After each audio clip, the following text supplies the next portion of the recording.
વાલિયા તાલુકાના ગુંદિયા ગામની સીમમાં કરંટથી મહિલા અને યુવાનનું કરુણ મોત. વાલિયા તાલુકાના ગુંદિયા ગામની સીમમાંથી એક કરુણ બનાવ સામે આવ્યો છે, જ્યાં ખેતરમાં જંગલી પ્રાણીઓથી પાક બચાવવા માટે ખેડૂત દ્વારા લગાવવામાં આવેલ વીજ તારને અડી જવાથી એક મહિલા અને યુવાનનું ઘટના સ્થળે જ કરુણ મોત નીપજ્યું છે. મળતી માહિતી મુજબ રામસિંહ વીરિયાભાઈ વસાવા દ્વારા પોતાના શેરડીના ખેતરમાં જાનવરથી બચાવવા માટે તાર લગાડવામાં આવ્યા હતા, જેમાં વીજ પ્રવાહ છોડવામાં આવ્યો હતો.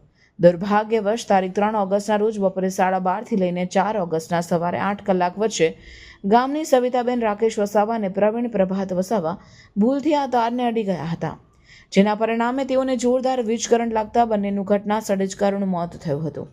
આ બનાવ અંગે જાણ થતાં વાલિયા પોલીસ તાત્કાલિક ઘટના સ્થળે દોડી આવી હતી અને બંને મૃતદેહોને પોસ્ટમોર્ટમ માટે હોસ્પિટલમાં ખસેડાયા હતા. પોલીસે આકસ્મિક મોત અંગેનો ગુનો નોંધી આગળની તપાસ શરૂ કરી છે.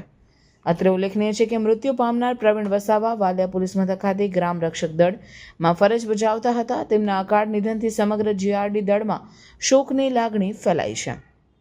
અપેક્ષા છે કે આવા ખેતરોમાં વિસ્તાર લગાડવાની પદ્ધતિ માટે કડક નિયમો બનાવવામાં આવે અને લોકોમાં જાગૃતિ ફેલાવવામાં આવે, જેથી આવી દુર્ભાગ્યપૂર્ણ ઘટનાઓ પુનરાવૃત્તિ ન થાય.